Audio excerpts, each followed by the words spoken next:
Good morning, everyone. Morning.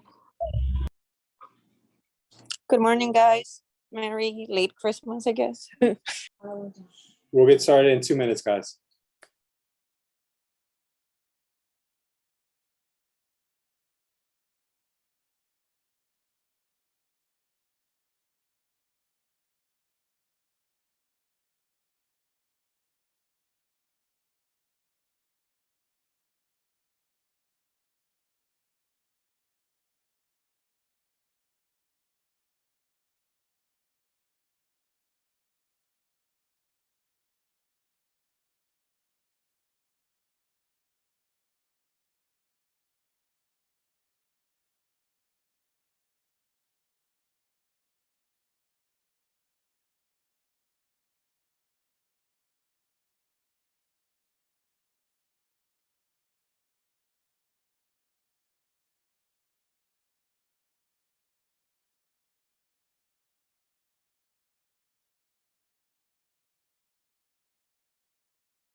Good morning, everyone.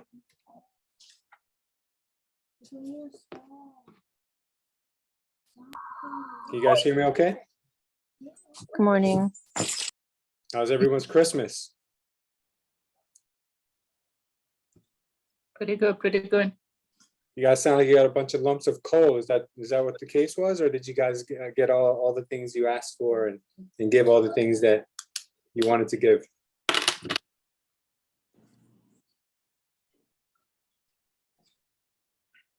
You guys are too quiet today. Come on, guys. How was your Christmas? Anyone want to share? Anybody have any exciting plans you guys did? I sold 5 houses, Louis. There you go. See, you couldn't ask for anything more. That's the spirit. That was a Santa Claus lie. You know that. There it is. Santa had 5 sales trees, 5 contracts, and 2 listings. Nice job. Good. Well, I'm hoping everyone had a very, very nice Christmas. And obviously, you guys know this is the very end of the year. I can't believe we're saying that already. It's the end of 2021. We're, for a lot of us, this time of year is a time where we look back and we can see what we've done right, what we've done wrong throughout the year. And we can plan and strategize for the year that's coming up. I always look at this time of year as an opportunity to get ready to make the next year a lot better in a lot of different ways, in like many different capacities. More production, more abundance, more happiness. I mean, a lot of the things you guys learned this year are going to serve you well into the future, not just next year. But I think what everyone should focus on for the remainder of this week and the remainder of the year is write down some notes and figure out what is it this year that I enjoy doing a lot. What is it that I didn't enjoy doing? and what out of those things that I enjoy doing made me the most money, and figure out a way where you can marry the things that you enjoy doing the most with the things that made you the most money, and try to cut out what doesn't really make you happy and what didn't make you any money. So simple as that. If you could just focus on those things, that you'll have a much more productive and happy next year, 2022. For a lot of us, I know 2022 is going to be their first full year, which is exciting because real estate is kind of like farming. You know, we farm, you plant a lot of seeds and you put a lot of things into the ground, hoping that you're going to harvest something. And for a lot of us, the first year is really not that lucrative. And this year is going to be the opportunity for you guys to finally start to see the fruits of your labor and all the hard work that came around, all the hard work that you put into it is finally going to come around, and you're going to start putting some money in your pocket. It's a great feeling. So don't let that, don't get comfortable by any means. I mean, when you first start seeing some success, people think, okay, well, I got it now. I figured it out. I know what I got to do. And we start to get a little comfortable and lazy. You always have to be in the mindset that your current deal is your last deal. And once you close that deal, you're legitimately unemployed. So you always have to be working 2-3 deals ahead. You always have to make sure you always have something in the pipeline, because you're going to have deals that are going to die. You're going to have deals that are going to take a lot longer than what you thought. And they're going to literally take a year, sometimes maybe 2. And it happens, believe me, it does happen, not just in commercial and residential real estate, it can happen too.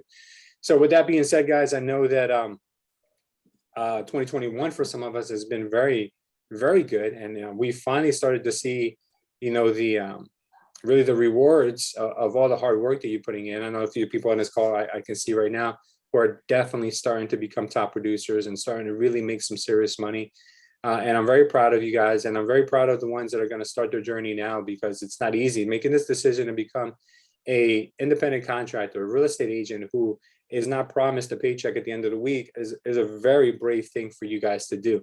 But fortune does reward the brave and not the ones who take the easy road. Not that working a 9-to-5 is easy by any stretch of the imagination, but it's comfortable for a lot of people. But what is comfortable does not stretch us, does not grow us, and does not make us financially stable in the future. So congratulations to all of you now on this call for making the decision to go down this path. And for some of you who have already been on this path for many months and years now, you can probably give your testimony on how really staying the course and being all in and being obsessed about real estate and what you love is truly the only way to make it in any business, especially real estate, because you definitely need to talk yourself into staying in real estate. Real estate, for some of you who don't know, I don't want to make matters any worse, but is one of the highest, if not the highest, businesses for attrition, which means that we have the biggest fallout rate out of almost any industry, which means that out of 10 real estate agents, 8 or 9 of them won't make it past their first year. That's crazy, right? Unbelievable. But I know you guys are outside of that statistic. If not, you wouldn't be here on this call today to get the information we're going to get and gain the knowledge that we're going to get both from Grant and from the group. So with that being said, let's go ahead and start with today's training. We'll break out into some sessions and some discussions later on today. All right, so let's go ahead and share my screen. Unless anyone wants to share something before we get started. Okay, what we're going to do now is dissect the call so you understand there's different parts here. First, there's the opening. You're prepared. You're ready. Good morning. This is Grant. That's your opening. The second part of this call is going to be the qualifying of interest. Exactly what would you like information on? Okay, I'm going to break down and dissect. It's going to be very simple. It's like first grade, second grade, third grade. Third thing we're going to do, qualify existing situation. Do you own something like this now? Have you ever bought one of these before? Do you have term insurance now? What kind of phone plan do you currently have? Okay. Fourth thing we're going to do, reason to collect the contact data. Hey, I'd like to gather all that information for you and send it to you so we can discuss it. 5, the fifth part of the call, number first, email, and then last name first, and then first name. Okay, you follow that? Hope I didn't confuse you. I'll go over them again. Okay, 6, we're going to put them on hold now. 7, we're going to actually put the buyer on hold. We're dissecting the call here. 7, the 7th piece is to offer alternatives after the hold button to check validity and create other reasons to come in. It actually sets up the appointment, which is number 8. The 8th step of this call is to sell the appointment. The 9th step is to sell your name. Hey, write this down. My last name is Cardone. My first name is Grant. There's some other ways to do this today with technology. Number 10, the 10th step of this call is to reconfirm and lock down the appointment or our next step, and then thank that person for calling. Okay, so why am I telling you this? This is how I learn everything. First thing I do is I find out, hey, what could happen to me? The second thing I'm going to do is find out what are the different parts. For instance, I'm doing an exercise class right now. The lady is a great person. She's a great trainer. Okay. The problem is she doesn't train me why I'm doing something. The reason I'm dissecting this for you is this is the best way to learn. What is it you're trying to accomplish? Oh, I want to get an appointment. I want to make more money. Excellent. Okay, good. These are the things you're going to hear. This is what people are going to call and say to you. Now, let me dissect exactly what's going to happen in this call. First thing you're going to want to do is what? Welcome. My name is Grant. That's called the opening. Second thing we're going to do, great. What would you like information on? I'm qualifying their interest. What can I give you a price on? What can I give you terms on? What can I get you information on? Third thing we're going to do you own something like this now? I'm qualifying their existing situation so I know what they, how they perceive value. Fourth step, I need a reason to get data from them. Hey, I'd like to gather. The data I'm talking about is name, phone number, email. Hey, I'd like to gather the information for you. I'd like to get you everything you need, send it to you. I'm setting up number 5. Your number. First, your number. Cell number is what I'm looking for. Your number. I need a reason to do that. That's step 4. I need your email. I need your last name and first name where I'm sent or who I'm sending it to. Okay. 6th thing, dissecting. Hold, please. Why do I do that? We're going to talk exactly about why I do that, but it's a critical little secret to pivoting to the appointment. 7, I'm going to offer an alternative after the whole button to check validity that I'm on the right product. Remember, 50% of all your clients are on the wrong product. 8, sell the appointment. Hey, how do I do that? Hey, when could you be available this afternoon or tonight? When can you be available is wrong. Okay. Number 9, sell your name. Write this down. 10, reconfirm, lock down, lock down. Most salespeople do not lock down and confirm this appointment as an appointment. That's dissecting. Why do I want to do that? Because if you don't know how to dissect the call, you're going to be stuck either messing calls up or reading the script for the rest of your life. And I don't want you doing that. Okay. So learn the different 10 parts of the call, and then we're going to fill in the blanks for you. All right, let's go ahead and answer some of these questions. Parts of the call. Which of the following is not a part of the call? Select all that apply. Qualifying of interest, opening, qualify existing situation, or qualify if they can buy. Qualify they can buy. So which of the following is not part of the call? Select all that apply. Last one. The last one, qualify. Right, good job, guys. Okay, which of the following is not a part of the call? Select all that apply. I guess this is another one. Reason to collect contact data, offering alternatives to check validity, leaving a voicemail, number, email, last and first name. It's leaving a voicemail, right? Leave a voicemail. Mhm. Okay, last question. Which of the following is not part of a call? Select all that apply. Selling the product over the phone, selling the appointment, selling your name, reconfirming and locking down appointments. Selling the product over the phone. Nice job, right? Okay, so let's move on. Okay, look, your greetings of first impression. First impressions, they say, are everything. You can't ever make a second first impression. Good morning. Good morning. This is Grant.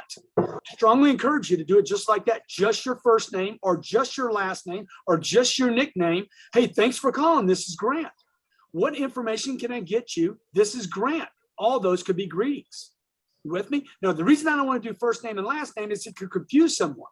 Why you'd want to avoid using your last name at this point or 2 names, Grant. I could do this. Oh, this is Grant Robert Cardone or whatever your middle name is. This is Junior. What you want to just get it simple. Remember, you're not selling your name here, and it's going to cause the buyer to lose focus. Let's face it, they're not interested in your name right now anyway. They're interested in what? Themselves, what they can get, the distance, get off the phone. So, good morning, this is Grant. Okay, now the reason I'm doing that is to like sink it in, do my great first impression. You'll sell your full name later in this call. Number 3, less is more now than more is, okay? Now, what can you do to influence a buyer's attitude in the greeting? Hey, good morning, this is Grant. Answer with enthusiasm. Number 2, take the call serious. They're gonna know if you're taking it serious. They're gonna feel if you're treating them like they're important, which is the 3rd step. Treat them like they're important. Like, this is the most important call you could take this day. 4, have primary focus on this phone call with no distractions. Use your phone call, smile on the phone. Look, a smile can be heard. You can hear it. You know, you can hear that, man, when somebody's doing that. When somebody's smiling, wow, man, thanks for calling. I appreciate you calling. Yes, I have what you want. Yes, we can do that for you. No problem. I'd be happy to. Do you want me to bring it to you or you want to come to me? Okay. They can hear that. You can hear the brightness of the phone call. 7, be prepared for the buyer's opening questions. What are they going to say to you? There's a finite list. Number 8, be genuine and sincere. You can't train on being genuine and sincere, okay? I mean, maybe you can. Maybe that's not right to say that. I can train being sincere and genuine, but you need to know, hey, I got to be genuine. I got to be sincere. I got to be interested. So what are you going to do in the greeting? This is short and simple, folks. Your greeting lasts that long. Good morning. This is Grant. Thank you for calling here. What can I get you information on? That is the perfect greeting. Thank you for calling. This is Grant. What can I get you information on? Be enthusiastic, be sincere, be genuine, be interested, treat them like millionaires, make a strong first impression. That's the greeting on every incoming sales call so that you can move to this next point.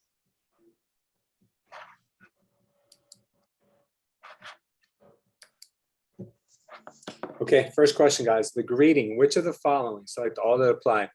The opportunity to size up your prospect, the perfect time to close a deal, negotiation, or first impression?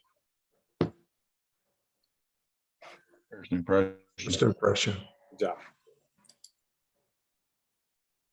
Okay, question 2. Which of the following best describes why you would not want to give both your first name and last name in the greeting? Select all that apply. Because they will see it on your business card when they come in. It could confuse someone and cause the buyer to lose focus. You don't like your full name because it doesn't matter to the customer. Confuse them. Number 2. Yeah. Good. Number 3, what is the buyer interested in during the greeting? Select all that apply. Themselves, what they can get, the distance, all of the above. Themselves and what the above. I'm sorry? I have what themselves and I have what they can get. So what do you guys think? I think all of the above. All the above? Correct. Good job. Number 4, what can you do to influence the buyer's attitude in the greeting? Take the call seriously, answer with enthusiasm, treat them like they are the most important person you will talk to today. All of the above. All of the above. Good job.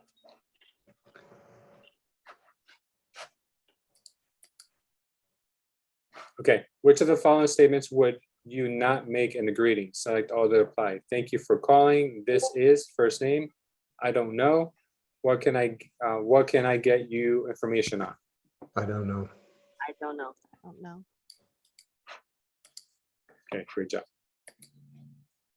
Okay, good job, guys. A quick story. When I first got into real estate, my first year, I noticed that my mentor, he would always answer the phone with hello, with his name. He would say, hi, this is Louis, or hi, this is Sam, or hi, this is Jim, or Jane, or whoever, right? And I never used to answer that phone that way. I used to always answer the phone, hello, right?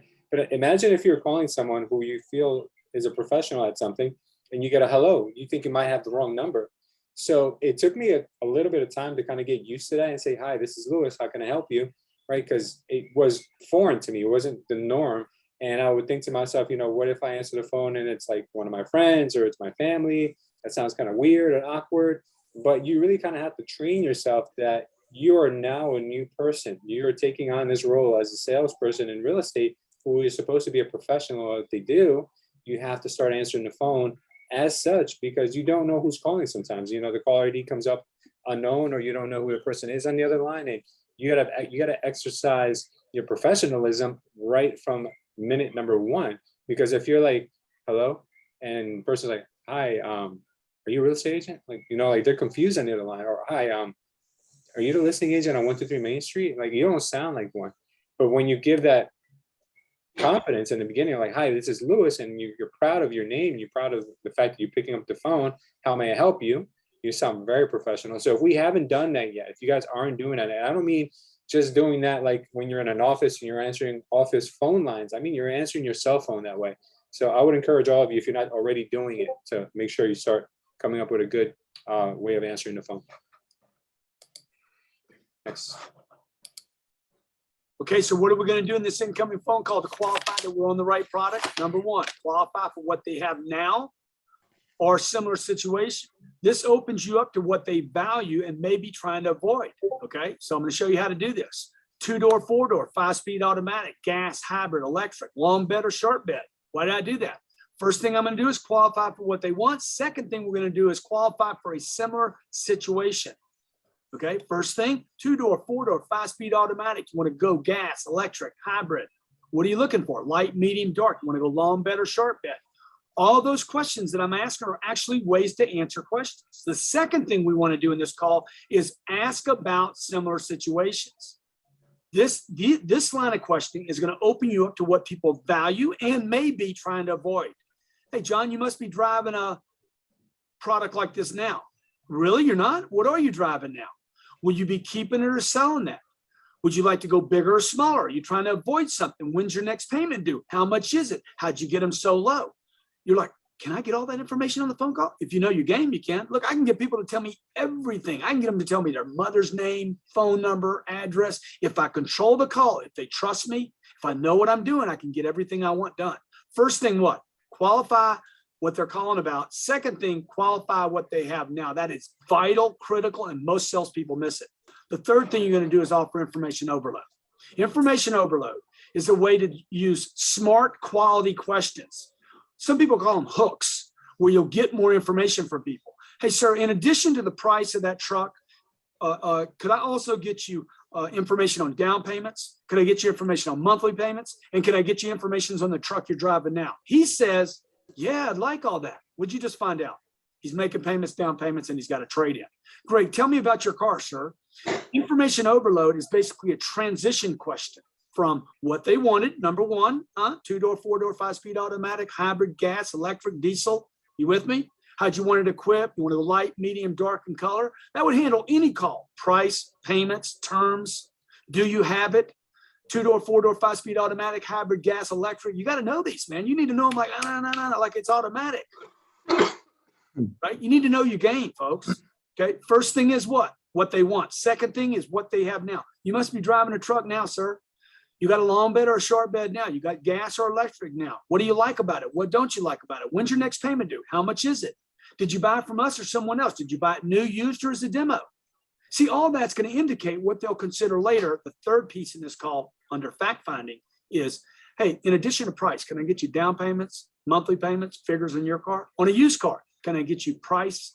If they already have price, because it's on the windshield, could I get you the mileage on the vehicle? Anything they haven't gotten yet, offer it to them. Could I get you the mileage, the previous owner, the payments, the warranty, the condition? Hey, could I also get you some other vehicles that would save you money? Could I do that for you? And could I get you figures on your vehicle? Yeah, you do all that for me? Be happy to, sir. I'll put it all together for you. I'll email it. I'll text you. I'll put a package together for you. I'll mail it to you. I'll deliver it to you however you want me to get it to you. But where do I send it? See, this is going to set you up. It's going to set you up to be on the right product, to know what they have, know what they value, and to set up that appointment. Learn this. This is lethal, okay? Watch this thing 50 times if you need to. I did when I was 25 years old. I watched videos over and over and over again until I could mimic them exactly, but be myself, okay? Learn this.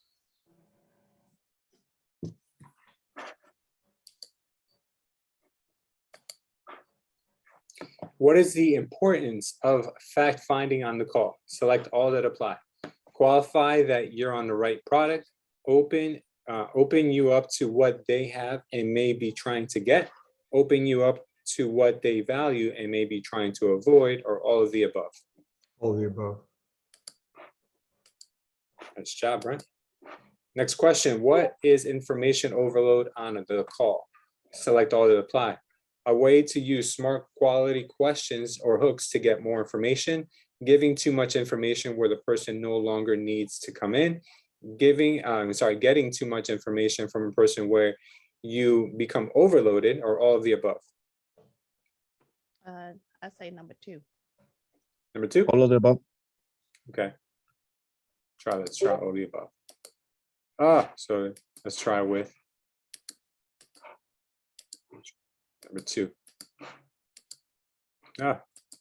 Guess we failed that one. Okay. No answers. A way to use smart quality questions or hooks to get more information. Okay. All right. I guess I'm taking overload as something different. I'm Perhaps. thinking of overloading as being bad. I would think that too. All right, this is about that, infamous number and name. How do I get it? The way in which you're going to get name, number, cell phone, and email, by the way, will only come if you have tremendous credibility, high interest, and a lot of credibility. You do what I say here, and your name and numbers are going to go north of 90%. You're probably getting around 40% right now. I guarantee I can double that. Just do what I say here. Name and numbers are critical to you getting an appointment, and they're also critical to you being able to follow up in the case that you don't get an appointment or an appointment doesn't show. The first thing you have to know, capital letters, K-N-O-W, the first thing you have to know is that you will get, not ask for, you will get cell phone, name, number, and email. You're going to get it, period. You have to know, you have to decide you're sold. Okay, remember that in Sell to Survive, the book Sell to Survive, and also in your Fundamentals of Selling, the first sale you have to make. I'm gonna get it. I'm not asking for it. I'm gonna get it. We're not looking for the best number to reach people at today. We're looking for a cell number, period. I don't ask people, what's the best number to reach you at? No, what is your cell number? That's the only number you care about today. All right. If I got a home number, an office number, and a cell number, folks, this is what you want. This number, it's with me all the time. I sleep with it next to me. We're going to give the buyer reasons for them wanting to give me this, as opposed to me just asking for it, so that you'll know they're going to give it to you. They're going to understand that giving you this number is what they have to do so they can get what they want. Now, I mentioned a little creativity. Look, a little creativity you could use here is you don't have to make a decision today, do you? Right? I'm in the call. Hey, welcome. Thank you for calling. What can I get you information on? I'm looking for this, this, and this. Excellent. Great. I'd be happy to give that for you. Okay. A little trick here, a little way, a hook, if you will, a little way to grab attention is, hey, you don't have to do this today, do you?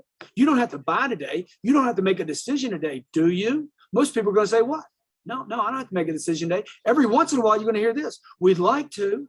See, what we did was we interrupted the process and used a little bit of surprise by saying, hey, you don't have to make an investment today or purchase today or buy today. You might hear this. Well, man, I need to because my wife's birthday is tomorrow. I got to knock this out. You with me? So we're going to create some urgency, but it's going to be them doing it and us kind of laying back. So a little trick is, hey, you don't have to do this today. No, I don't. Good, great. Let me get the information for you that you're going to need, and I'll get right back with you. What is the cell number that you operate? Boom. They're like, this number, just act like it's nothing. What's your cell number?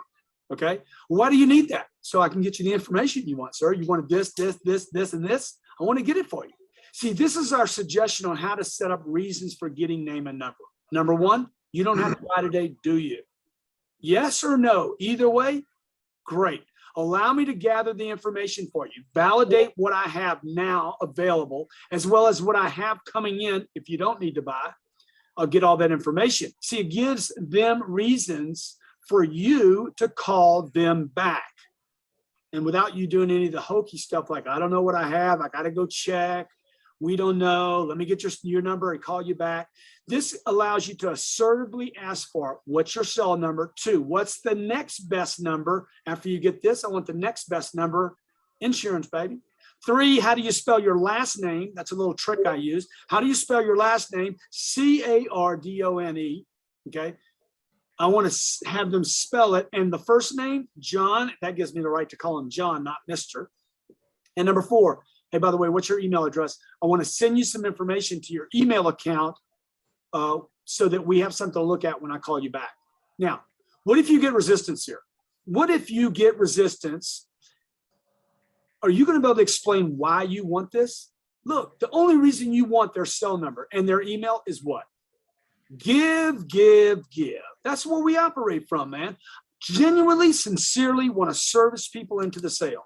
The more people you service, the more people you help, the more information you offer, okay, the more you're going to get control of the process. When you go to the next chapter, you're going to see how exactly we get the appointment and how we handle this. I want you to test out on this first before you go to the appointment chapter. Test out on exactly what you need to do in order to get what? First, the cell number, then the best phone number, then their email address. Remember, you're not asking for it. You know you're going to get it.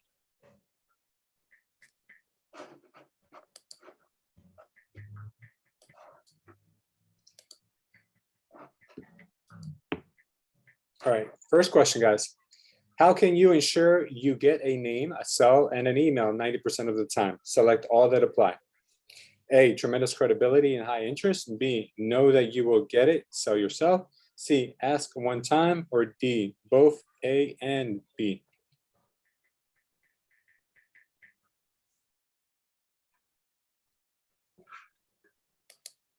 Anyone? Both A and B. Good job. What is the key ultimate piece of information you want to get out of every call? Select all that apply. Email address, cell phone number, home phone number, commitment to buy, or appointment. Cell phone number. Cell phone. Anything else? Is that it? Email address? Email? How about the appointment? Yes. Well, if it's saying the key ultimate piece, then Yeah. I think it would be just cell phone. That's Just my cell opinion.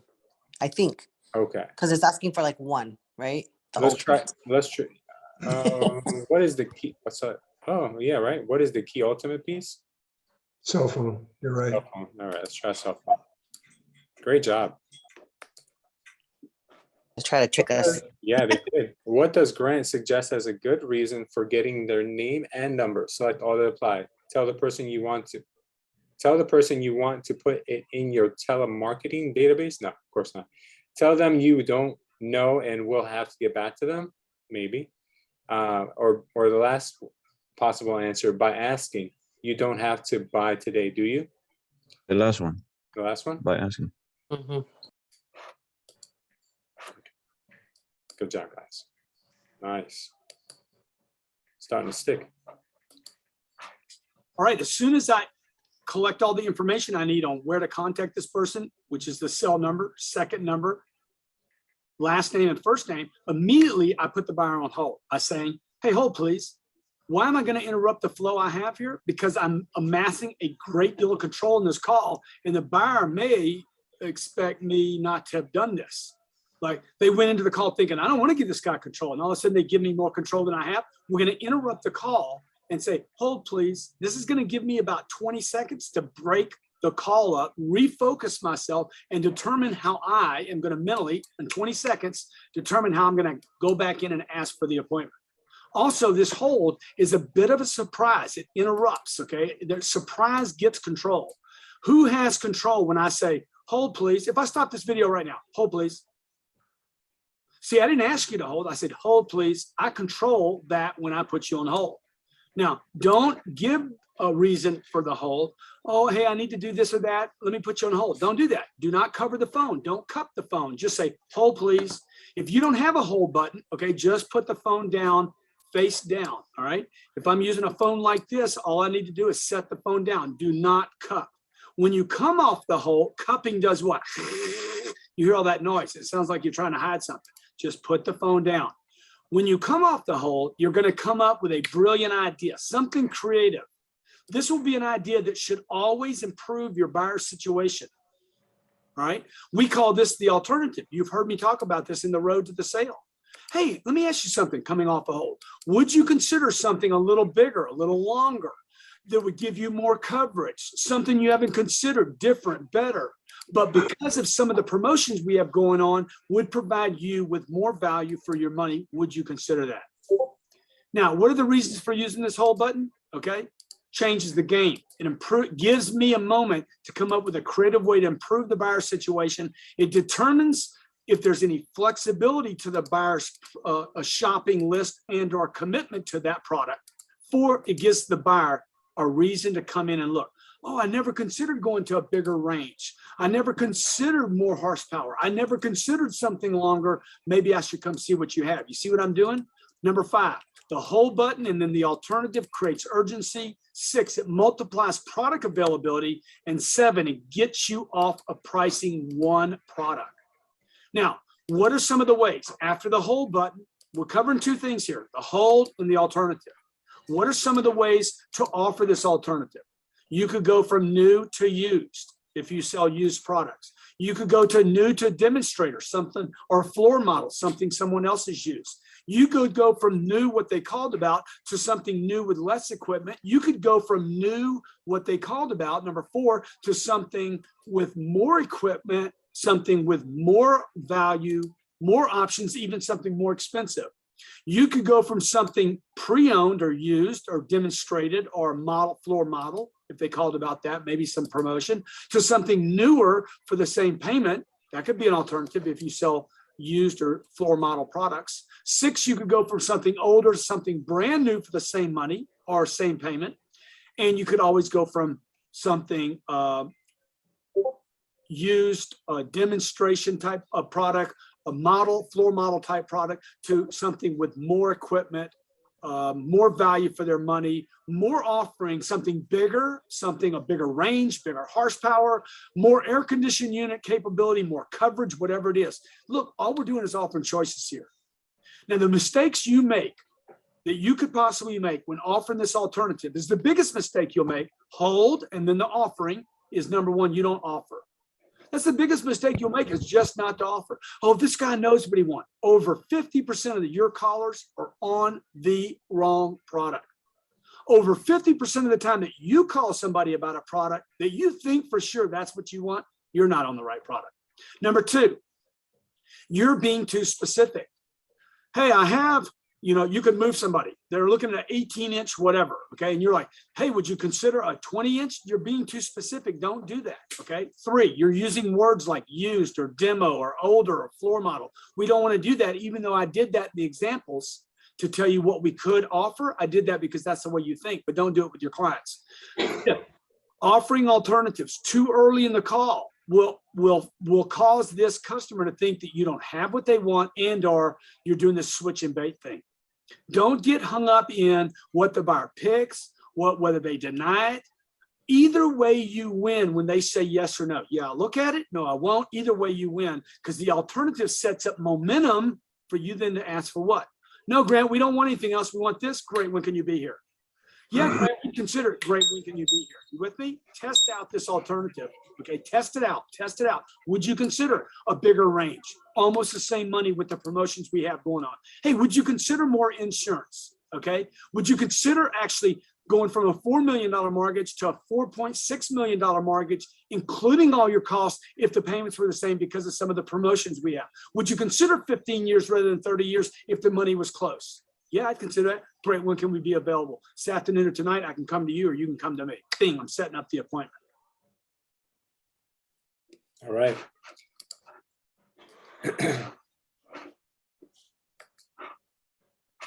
After you've collected, which information should you then put the caller on hold? Select all to apply. Cell number, alternative phone number, first and last name, or all of the above? All the above. All of the above. All the above. Good job, guys. True or false? Surprise gains control. True or false? True.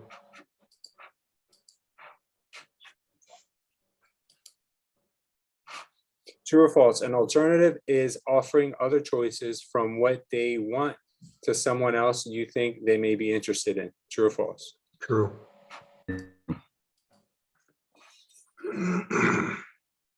True or false? You should offer alternatives early on the call. It will make the buyer think you have what they're looking for. True or false? False. False? Good job, guys. All right. Let's break out into a couple of examples here. So one of the things that Grant is mentioning a lot in his trainings today is offering something else instead of what they're calling in for. This has gained sometimes, it depends on how it's done. It could be looked at as perceived as the wrong thing. For instance, in New Jersey, there was a really bad practice for many years that I was in real estate there, which is real estate agents tend to leave properties on active status for a long time, so they can get leads coming in from these websites just to tell people that the property wasn't available anymore, and then that's called a bait and switch.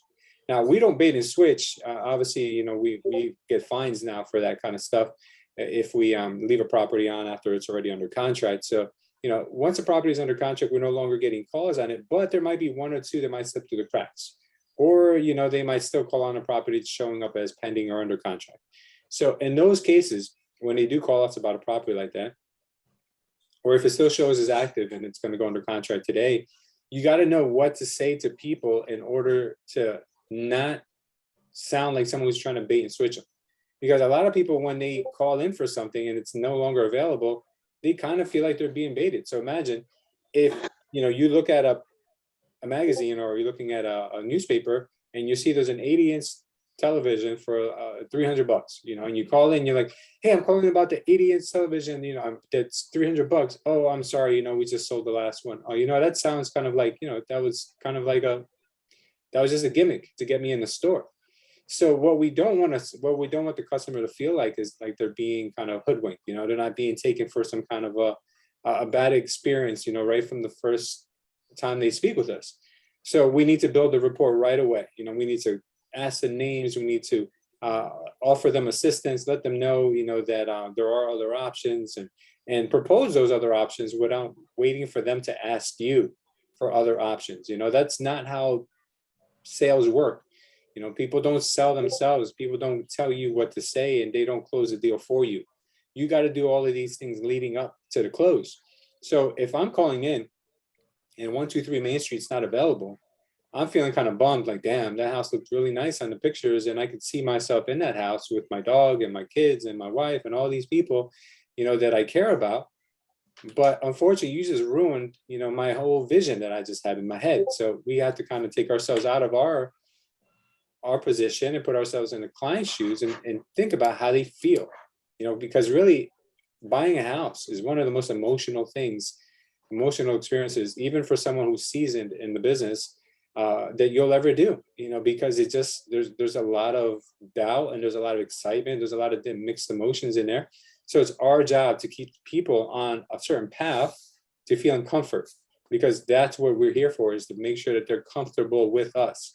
If they're not feeling comfortable with us, they're just going to continue looking on their own and not want anyone to help them, or they're eventually going to land on someone who they're going to feel comfortable with. So our job in the beginning, when we get those calls, is to make sure that those people feel comfortable. So like Grant said, getting that name out right away, your name is fine. Hi, this is Lewis. How can I help you? The person says, hi, I'm calling about 123 Main Street. I'm like, oh, you know what? Thank you so much for calling about 123 Main Street. And I have to tell you, that house has had so much activity. It's got, a ton of showings. This weekend was crazy there.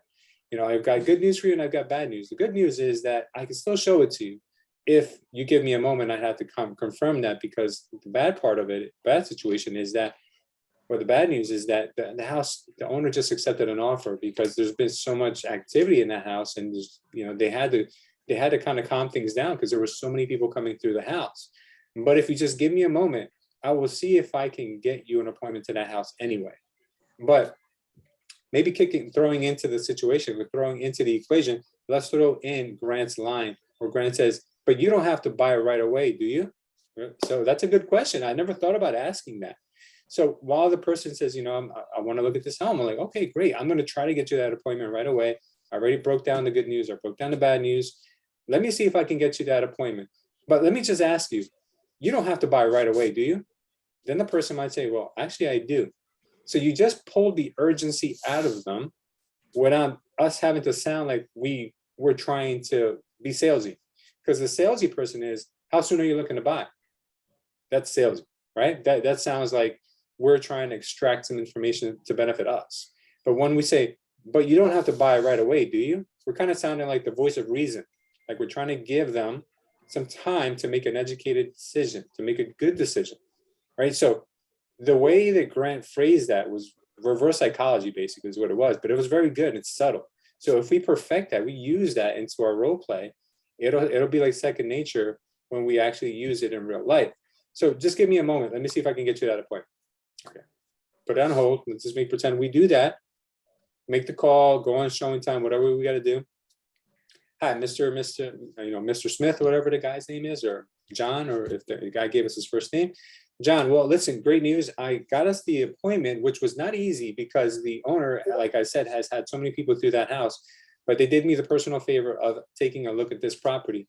But in the event that this property does not meet your needs, would you be open to taking a look at some of the other properties that I think would be very good comparative to this one?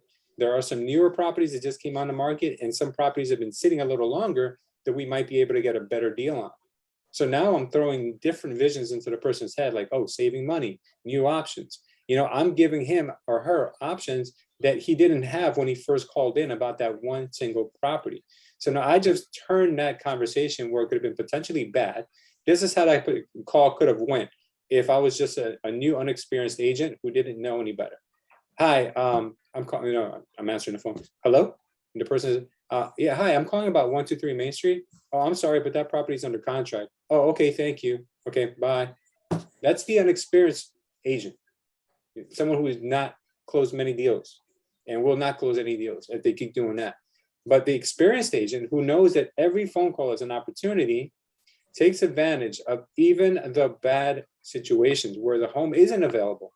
I don't care if the home is or isn't available, because when the home is available, 9 times out of 10, they don't buy that home anyway, right? How many times do you get the phone call? I want to see 123 Main Street. Okay, I'll meet you at 3. You go, and by 3:30, you've got the contract written up. No, it doesn't happen that way. It's always trial and error, trial and error. Oh, I like the house, but I don't like the kitchen. I like the kitchen, but I don't like the neighborhood. I like the neighborhood, but I don't like the bathrooms. It's a puzzle. So you really just have to meet with a person and kind of feel them out, see where their pain points are, see what's important to them. There's so many different personalities too that come along with it that you kind of just have to be a fly on the wall and just observe. If you go to a home and you open up a door and you just stand outside and let them see the house, you're literally wasting your time. You have to go through the house with them, watch them, observe them, see how they communicate with each other, see what kind of questions they're asking, see what they like and what excited them, and see what kind of turned them off. So now you can start writing down notes. You can keep notes as you're doing this, or keep mental notes, and then you know what kind of questions to ask. And if you don't know what kind of questions to ask, it's maybe the people are very kind of like poker face, and they're very they think they're being observed, because there's people like that, right, who are very kind of like closed off, I guess you would say. You simply just ask them, hey, what is it about this house that excited you the most? I'll steal Micah's line, which is really powerful. What is it about this house that excited you the most? Well, I loved the backyard. Is there anything about this house that you would change? Yeah, you know what? I don't like the kitchen that much. Okay. Do you think that that's something that you could handle once living here? Yeah, I think I could do that. But, money would be a little tight. Well, if money wasn't an issue and we can get the bank to give you the money, is this a house that you would consider? I think we could do that. And the bank would give me money to fix the kitchen? Well, absolutely they would. It's called a 203K, or it's called the renovation loan. It's called, anything that, your loan officer tells you that, they want to kind of utilize as a method for financing. You can propose those options to them, because a lot of people don't know. A lot of people going into these homes and are like, I'm being priced out. I don't have enough money to buy that dream home, but I can buy an older, dilapidated home, but it doesn't look like the magazine that I envision in my head. Well, if it doesn't, then let's utilize a renovation loan so you can make that home you can afford into the home of your dreams, or at least the home that you're going to be comfortable in for the next 5 years. So you guys really just have to make sure that when you are talking to someone, you know that it's never going to be option A, and it's your job to help them make a decision, even if it's something that not necessarily checks off every box. If it checks off 3/4 of the boxes or 80% of the boxes, it's something that you guys should probably help them overcome. unless it's a power line in the backyard or a busy street, which you can't change. But if there's something you can change about the inside of the house, you guys can definitely use your skills that you're learning on these trainings to help them make those better educated decisions. Has anyone here on this call, and I know I think I've only experienced this maybe 2 or 3 times in the 20 years that I've been selling real estate. Has anyone in this call, aside from an investor, has sold the first house they've ever shown someone for a owner occupant? Has anyone ever sold the first house they've shown the client? I have. You have, I okay. Yeah, have- I did, yes. Okay, how often does that happen? To me, it happened twice in 4 years. Twice in 4 years. Okay, how about you, Belinda?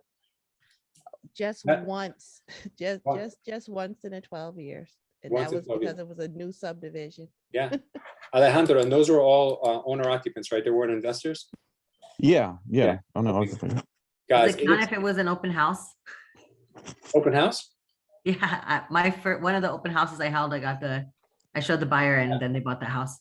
Oh, congrats. Yeah, that's an anomaly. And it did happen to me in my early, my first few years. It was my second or third year. It was the first time it ever happened. This Dominican family was referred to me, and we went on and showed them a house. And I didn't think the house was that great, but they loved it. They absolutely loved it. And my job was done. You know, like I wrote up the contract, got it accepted, and I was like, that was the easiest money I think I ever made in my life. In 30 minutes, I made, I don't know, 3% on $300,000 or whatever it was at that time. So it was crazy. I mean, but it only happens, guys, very, very few times. It will not happen every time. It will certainly not happen the majority of the time. And if it does happen once in a great while, maybe once a year, then either, guys, that's a great, you know, sale. You know, that makes you feel good about what you're doing. But the majority of the time, guys, it takes us many, many showings in order to find the right home for the client. And once we figure out that there is no perfect home, because it takes them a little bit of time to figure that out. There's no perfect home. Even a new home is not perfect. We can help them make those decisions better. Yeah. So when someone's calling in, we don't really have to fake it like, oh, I'm sorry, that home is under contract, because most likely that person would have not chosen that home anyway. All right. So we got to get that through our heads. So does anyone want to kind of role play with me today and see if you can convince me to maybe not be so interested in that one home, but maybe take a look at some other properties? Does anyone want to practice? I'll do it with you. Thank you, Belinda. Okay, Belinda, so you're going to be a salesperson. And then after our call, maybe you guys can give Belinda some feedback, see what you guys think. Belinda, you're going to be a salesperson. I'm going to call in, and you're going to basically let me know that this home is not available, but somehow you're going to make me feel good about the situation, comfortable enough to work with you. And you're going to utilize the term that Grant gave us today, which is, you're not looking to buy a house anytime soon, are you? Or you don't have to buy a home right away, do you? Like, however you feel comfortable saying it in that kind of, you know, question, ask it, and let's see how well you do. Sound good? Okay, sounds All good. right. All right, ring, ring, ring. Hey, this is Belinda. How can I help you? Hi, Belinda. My name is Lewis. I was calling in about that house on 123 Main Street. I was wondering if it's still available. Oh, wow. The thing is that I have some good news and I got some bad news for you. Which one would you like first? Now I'm intrigued. Okay. Give me the bad news first. All right. The bad news is that other people's been looking at it. The good news is that there are a ton more in my repertoire that I can show you. But truthfully speaking, that house has had a lot of showings over the weekend, and the owner did accept the contract in on it. However, I can still get an appointment for you if you still want to see that. Is that something that you want to do? Yeah, you know what? I'm still willing to look at it. You know, at this point, I'll take a shot at it. Okay, all right. Now I have to ask you another question. Sure. It seems that you're calling me. I have to ask, are you represented by another real estate agent? Have you been just calling around on properties? No, not yet. We just started our process of looking, and we, you know, we haven't even gotten to the part of even being in a house yet. This would be our first time looking at our first house. Oh, that's nice. That's sweet. So do you have any children? I do. I have 2 children. I have 2 girls. Wonderful, wonderful. This house only has 2 bedrooms. Would you need 3 bedrooms or 4? I could deal with a 2-bedroom house if it has another space where we can possibly add on another 3rd bedroom. But yeah, I would prefer a 3-bedroom from the very beginning. Oh, that's nice. That's nice. What's the age of your kids again? 7 and 9. 7 and 9. That's awesome. Listen, I didn't get your first name when we first started talking. What would that be? Oh, it was Lewis. Lewis. Yes. Gotcha.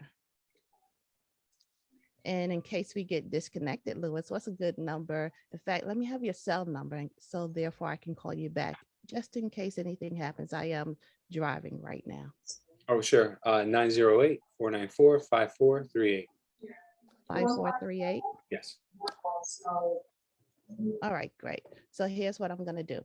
I'm going to give the owner a call and see if they still want to show the property. Okay. In the meantime, when I make this appointment, do you mind if I find 2 or 3 other properties that we may could go look at on that same day?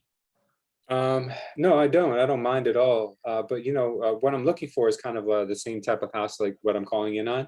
Has to be in that price range in that area. And yeah, like you said, at least 2 with a possible 3rd bedroom or a 3-bedroom right from the beginning. Okay. Do you have to buy right now?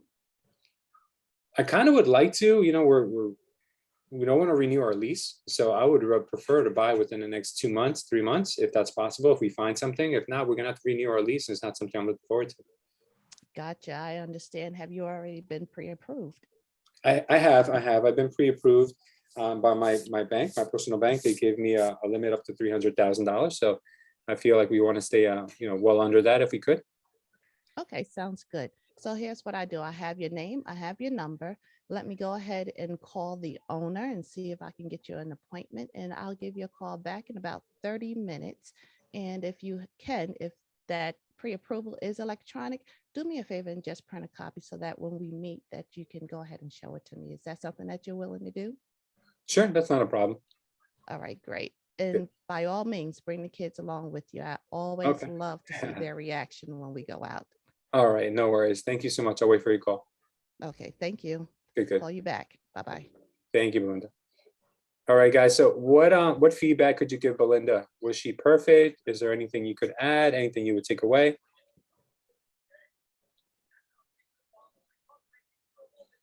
Good job. Good job. I'm sorry, I couldn't hear anything because my heater pumped on and it's so loud. So I was trying to hear you, my friend. So that's why I don't have any feedback for you. Okay. Anyone?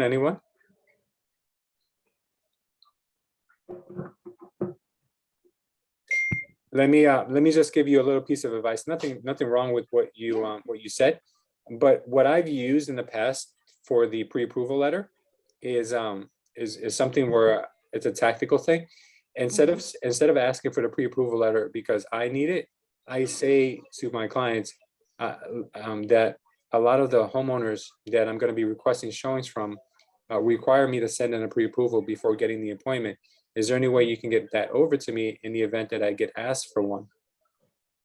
Yes, okay. Yeah, so that way it doesn't sound like, hey, I need it for me because I need to, do my due diligence on you, because that kind of makes it seem like even if you are qualified, the most qualified people in the world are the ones that get the most, what's that word, offended when someone asks them for proof, Yeah. So you don't want to turn off someone who's qualified, but you do want to let them know that this is necessary part of the process. And, once they do give you that information, then it makes your job a lot easier. You just kind of feel like you're not just driving around and spending your gas and spinning your wheels for someone who it doesn't even want to do the most minimal effort in showing you their pre-approval letter. Now, while we're on this topic, real quick, and we'll cover this next week, I want to dive deep into the buyer's agreement because I know that Brent last week had a little bit of a difficult time explaining it to his client. Brent, I do have a video on YouTube on my channel on how to explain the buyer's agreement, and I'll share that with you guys today so that way you can kind of get a base. But the buyer's agreement is not something that you want to sell. You want to sell separately. It comes as a part of the whole package. The reason I'm telling you guys this, and for those of you who don't know what a buyer's agreement is, It's basically an agreement that binds you with your buyer. You know, like you have an agreement with your seller, it's called the listing agreement. Well, the same thing exists for a buyer. It's called the exclusive or non-exclusive buyer's agreement. And in the event, and there's even somewhat rebates, which means that you're going to give part of your commission to the buyer, which I don't recommend unless there's an extenuating circumstance. But an exclusive buyer's agreement means that you guys are going to be working exclusively for a set of time for a fixed amount of compensation. And in the event that you find them a home that's either listed or not listed, you're going to be compensated. And if the seller is offering compensation, you'll credit them the amount on the agreement towards their obligated amount. So if the commission was supposed to be 3% and the seller pays 3% commission, then that buyer owes you nothing. If you find a buyer or home that's not listed, say for sale by owner, and you utilize this contract, well, that means that the buyer is responsible for your commission unless you can get the buyer to include it into their offer in the contract, and then they can come out of the proceeds of the sale. Then the buyer and the seller will both have to agree to that. But it is definitely doable. Now, the non-exclusive agreement means that I'm going to find you a home, and in the event that I find you a home, you're going to have to pay me a commission. But if you find a home with someone else or on your own, then you don't owe me a commission. You guys understand that, the difference? Okay, one is exclusive, which means you can only buy a home with me. The other one is non-exclusive, which means you can buy a home with anyone, but if I find you the home, you have to pay me a commission. So the reason you would use exclusive versus non-exclusive is if the buyer already is represented or does have previous relationships with other real estate agents. Now, what kind of buyers have relationships with other agents? I know some of you know the answer to this. Investors? Investors. You can't get an investor to say, hey, nullify all of your contacts and all of your relationships with all the other agents you know and just work with me. It's not going to happen. So in those cases, you utilize a non-exclusive, because that means that, hey, listen, I'm going to go spin my wheels and find you a property. But when I do, guess what? You owe me X amount. And the beauty of utilizing the non-exclusive with investors is you can name your price. You can literally, like we made so much money with investors on non-exclusive buyers agreements, because we would say, in the event that we find your home, we're going to be charging 3% plus $10,000, which means that if the seller is paying 3%, well, you're still on the hook for an additional 10,000 on top of that. So if the numbers make sense to you, why wouldn't you go for that? But if they don't, then I understand, you know, this agreement is not for everyone. Alejandro, out of I would say 10 investors we'd sit with and we explain the non-exclusive buyers agreement, how many of them would say, no, I don't want you to find me a home? Because at the end of the day, it's only valid if they say yes, like, hey, there's enough meat on this bone for you to make your 10,000, and there's enough meat on it for me to go make my 100,000. How many investors would you sit with and they would say no? Not many. Probably like a brand new investor, maybe. But yeah, a newbie would say no. You don't want to work with newbie investors anyway, a lot of times, because they're gonna scare themselves out of a deal anyway. It happens. But with experienced investors, they're like, okay, so I'm in the driver's seat, and if you bring me a house and I don't think it makes sense financially, I don't have to move forward. Okay, I'll go with that deal, because it's not a contract to be committed to you, you know, for any reason whatsoever. So we'll dive into the differences between those contracts and how to explain them well in next week's training. But I just want to leave you guys with a little piece of knowledge. I'm going to drop into the chat section in just a second. The link to that video so you guys can watch it, so you guys can at least have a background on what exclusive or non-exclusive buyers agreement is. And then from there, you'll better know and understand how to explain it to your client. So is that document necessary? No, it is not. It's not obligated, but I believe that if you want to be taken seriously and you want to make sure that your clients know that you guys are working together on something that is very serious to you, as it should be to them, they understand. Now, in it, you will also see that there are obligations that you need to give to your client, and your client also has obligations they need to give to you. You know, you guys have both have to be in sync with that. Your obligations to the client are much more in-depth and much more stringent than theirs. Theirs are basically just, don't lie to me about your financial situation, show me any home that you want to see, and make all offers through me. That's it. Very simple. You don't really have much, they don't really have much to commit to. But on your end, you got a lot more. There's a lot more on your end that you need to remember. For most of you, you guys might remember in school, there's an acronym called OLD CAR. O stands for obedience, L stands for loyalty, D stands for disclosure. Like there's so many things that you will need to understand, but you'll never be able to explain it and make it sound like it benefits them more than it benefits you if you don't read the agreement yourself and practice it. Let me just look it up and I'll drop it in here.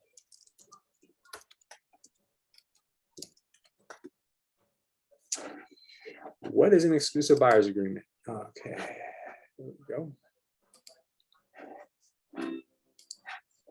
Share, copy, and where are you guys?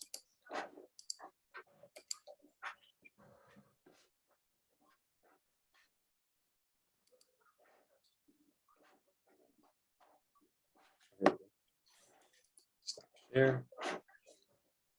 All right, if you guys know what a chat is, you guys can go ahead and copy that if you want to check it out. If you've never seen an exclusive buyer's agreement before, you'll get, they're pretty much the same. I know that in different states, in different areas, they may look a little different, but they're literally the same concept. There's a lot of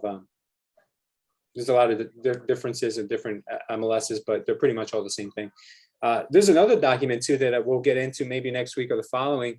This document was brought to my attention by Brent the other day, because it appears that now, I know at least in Florida, we're seeing documents that are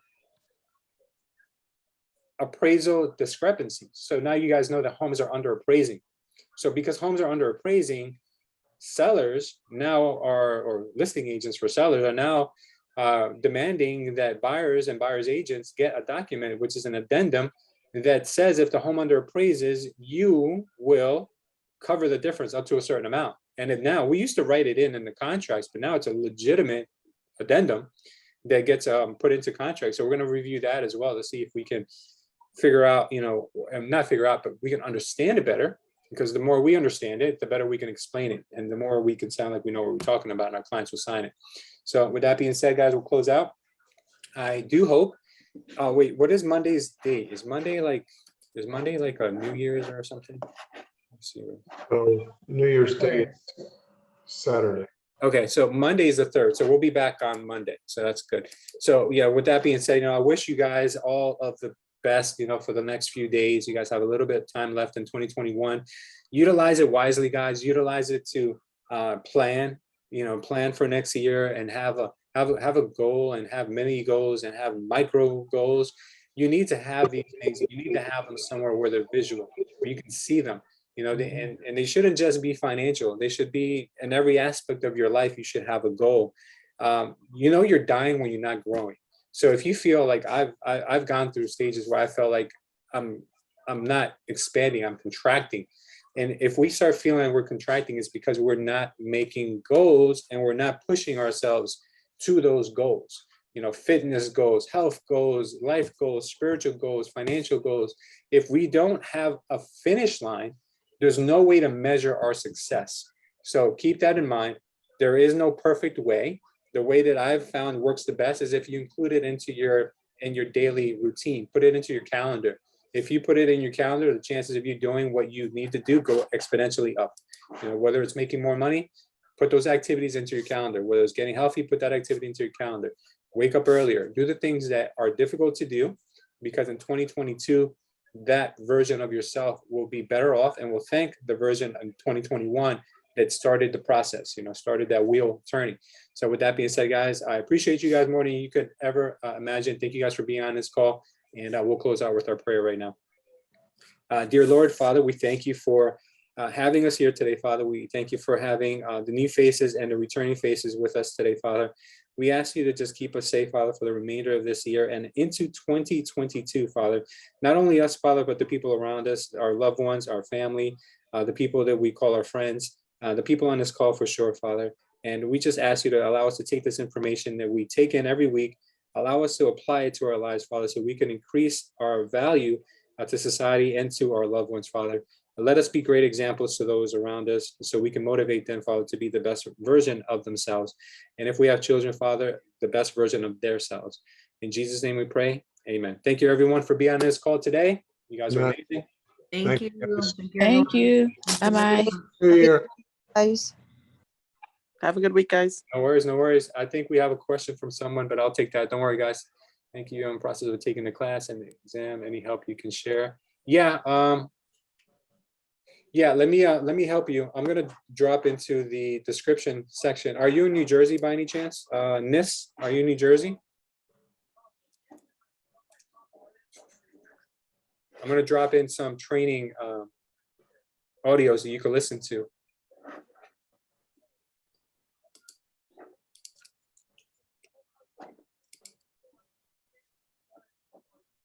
Sorry, I was trying to unmute. No Thank problem. you. So I just had this bright idea, but I understand there was a lot of turnover. I Yeah. live in Florida. You do? I don't know where you are. Okay, yeah, I'm in Florida as well. So what I will tell you is this. There is exam preps that you can take. Brent, as a matter of fact, I think you took one. And it's called Prep Agent, I think it's called. Prepagent.com. This guy's name is Joe. Prepagent.com. He's excellent. Prepagent.com. Okay. Yeah.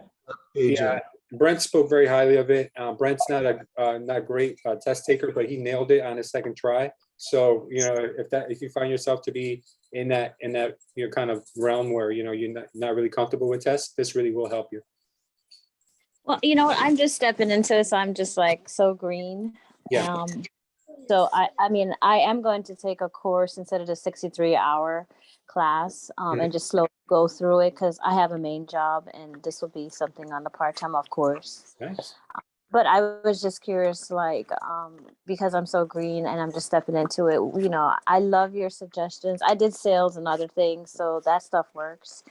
And so I just was curious. Another thing too is I usually work, I'm on vacation. And so like 9 o'clock would be kind of hard because I do a lot of meetings. Sure. Would you offer the recordings? I mean, I could probably listen in, but not really partake. Yeah, so these are recorded and I drop them on our YouTube channel, so you could always watch them later. Okay, great. Well, thank you so much. I appreciate it. This was great. I got to tell you, it's really good. Thank you. Sorry Thank about you. Well, this is just one of many, many meetings. Our company offers 50+ hours every week of training live. So if you can't make my training, there's always other very experienced agents and brokers that are doing trainings on our cloud pretty much around the clock. So I think you would really enjoy it. So yeah, but of course, we'd love to have you on our calls as well. Okay, and your company? EXP Realty. Okay. Yeah. Yeah, look it up. I'm sure you'll find great stuff on it. All right. Have a good day. Thank you so Take care, much. Nis. Bye-bye. Take care, Brent. Thanks, guys. All right, thank you.